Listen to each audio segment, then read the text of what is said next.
Assalamualaikum warahmatullahi taala wabarakatuh. Jumpa lagi dengan saya Rading Robotik di episode kesekian. Saya juga lupa episode berapa. Yang jelas saya sudah lama nggak upload ya. Nah, kali ini kita akan membuat apa ya? Ya mungkin pengenalan lah, membuat logo menggunakan printer thermal jenis Panda. Itu support dengan komen ESC_POS. Jadi sebelumnya mungkin perlu diketahui ya bahwa ada namanya komen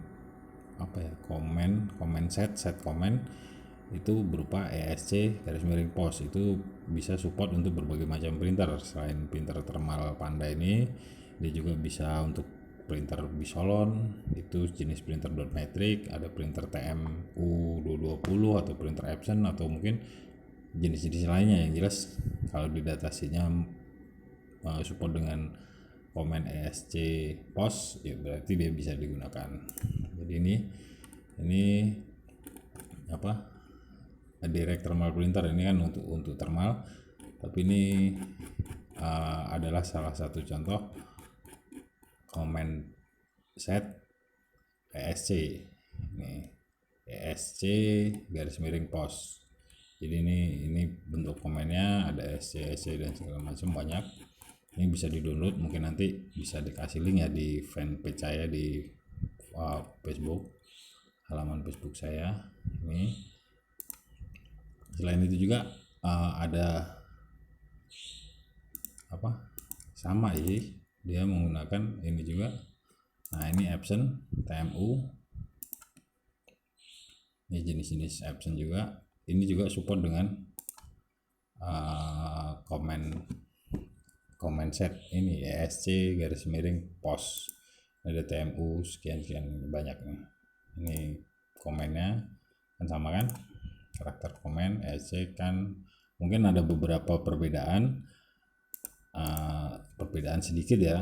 Ada komen-komen tertentu yang tidak bisa dieksekusi untuk jenis printer tertentu juga, tapi secara umum hampir sama.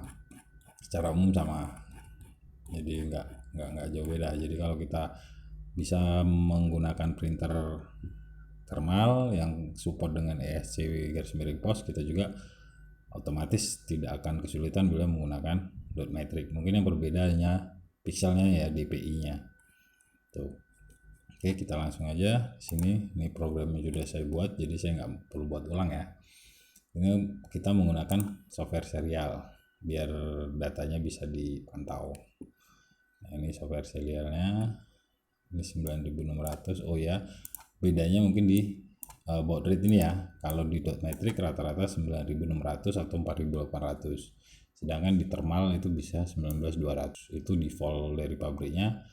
Untuk thermal rata-rata 19200, baik yang Panda atau mungkin yang thermal yang TTL, komunikasinya serial tapi levelnya TTL. Itu ada, tahu apa mereknya nggak tahu saya. Itu juga sama support dengan ESC_POS ini ya, komennya. Nah, di sini ini seperti ini hanya pilihan aja. Untuk serial nggak usah saya jelaskan ya, saya anggap ini sudah paham lah penggunaan komunikasi serial.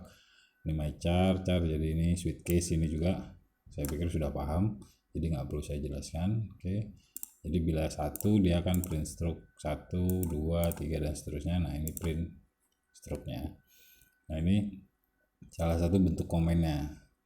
Angka-angka ini seperti ini kan 27 ini bentuk desimal, 0x1b ini bentuk heksanya, satu lagi bentuk ASCII-nya. Enggak saya tulis di situ. Nah, ini ASCII. ASCII bisa dipelajari sendiri lah. ASCII itu istilahnya karakter ASCII itu ada.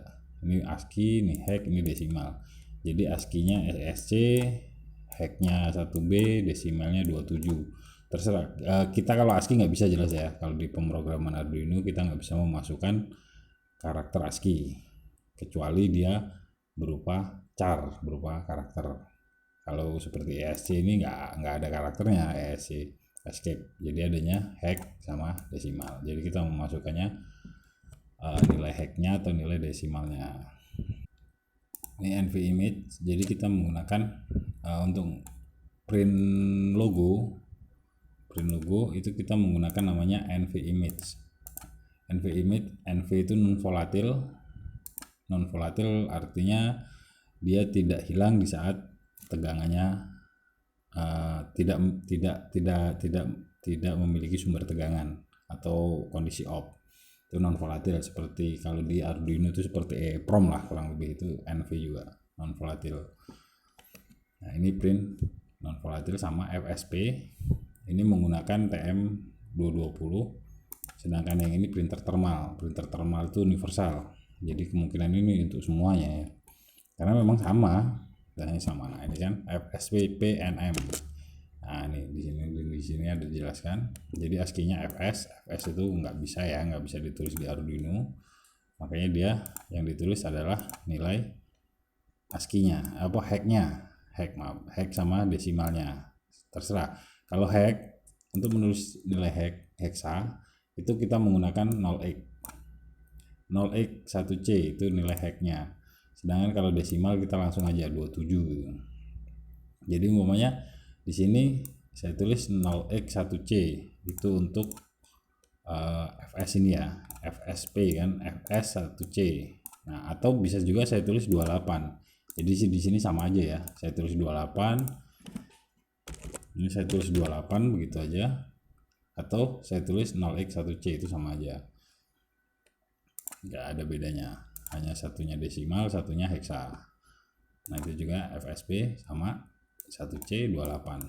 Jadi kenapa saya menggunakan dua, satu untuk thermal, satu untuk TM, itu untuk membuktikan bahwa standar ESC POS untuk komennya sama, ya kan. Kalau di sini ada penjelasannya, support TM bla bla bla bla, banyak, nggak usah dipikirin. Nah terus di sini ini urutannya. Jadi printer itu nanti ada manualnya. Jadi printer harus direset sebelum kita memasukkan perintah. Ini namanya perintah, print FB bit.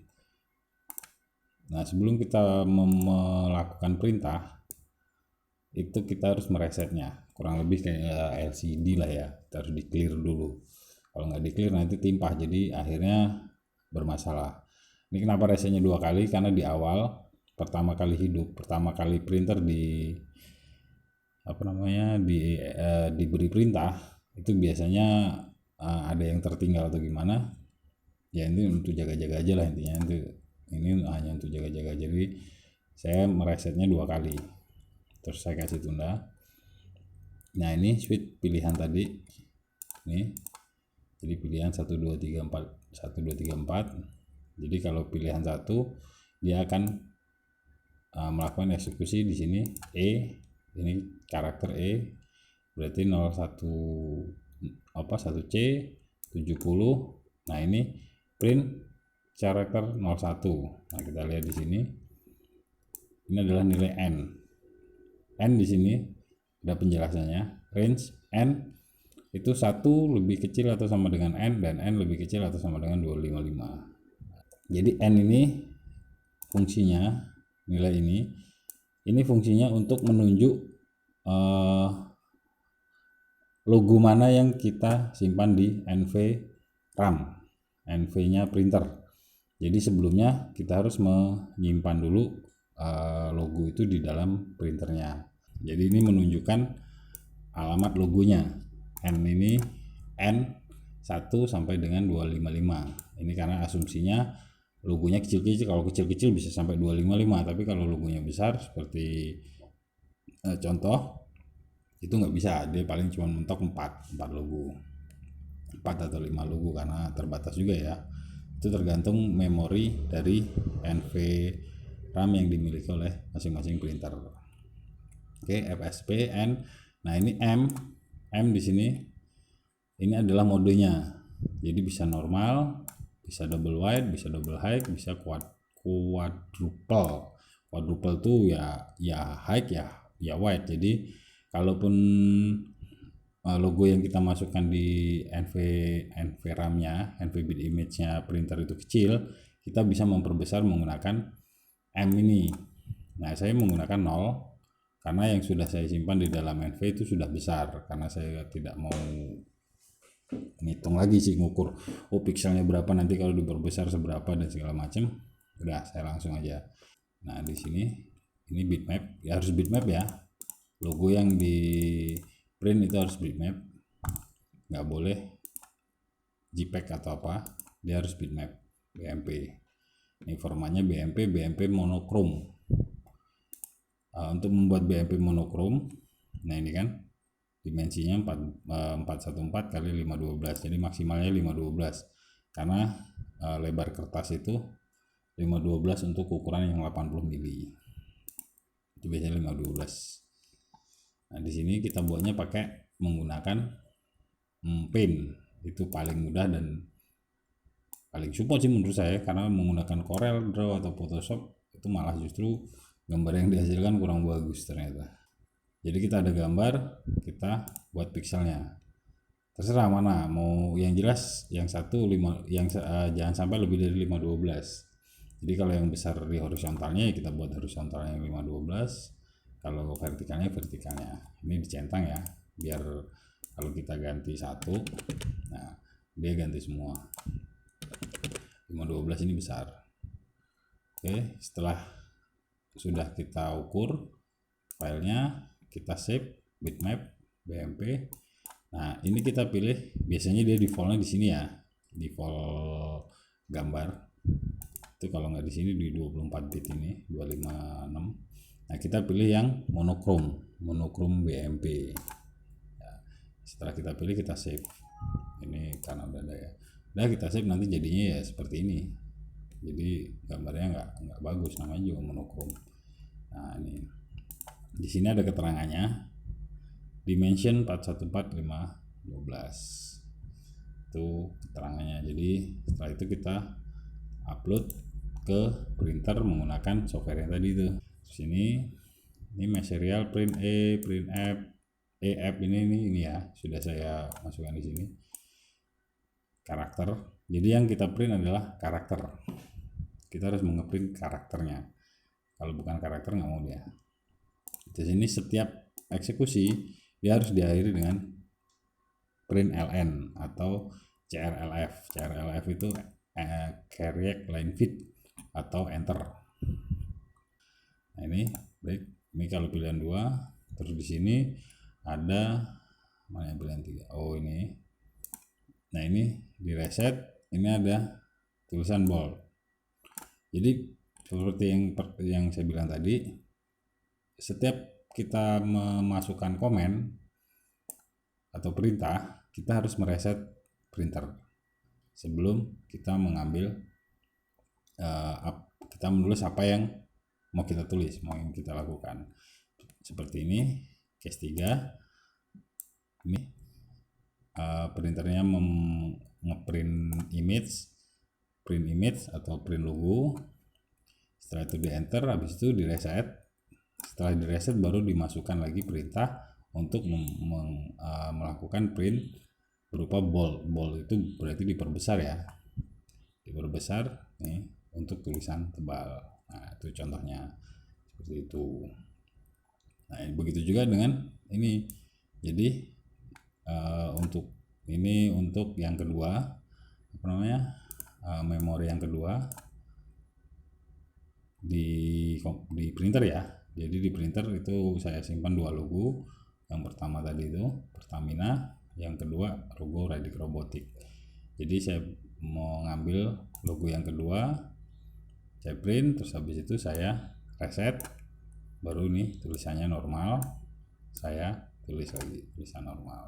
Nah, seperti itu contohnya. Nah, setelah itu bila dieksekusi, kita reset lagi untuk memasukkan auto cutter. Nah, untuk khusus untuk auto cutter itu tidak semua printer yang support dengan POS atau ESC POS itu memiliki auto cutter. Jadi auto cutter itu juga nanti ada settingannya. Jadi di sini ada apa, ada fuse bitnya lagi, ada fuse bit yang harus di setting biasanya. Nah ini auto cutter, jadi nggak semua printer itu memiliki auto cutter. Jadi kita lihat juga kalau auto cutter yang manual, walaupun kita kasih perintah auto cutter ya nggak akan bisa potong karena memang nggak ada. Nah kalau ada juga kita harus mengaktifkannya menggunakan fuse bit. Ada fuse bitnya biasanya di belakang, itu di datasheet setiap printer ada. Jadi kita beli printer POS itu harus lengkap ya. Harus lengkap dengan datasheet. Mungkin nanti datasheet dan segala macamnya itu nanti akan saya upload di fanpage Facebook saya. Oke, itu aja. Itu contohnya. Nah, seperti ini. Oke, itu contoh print outnya. Jadi kita belajar tentang print POS, ESC POS, itu command prompt-nya tanpa menggunakan library.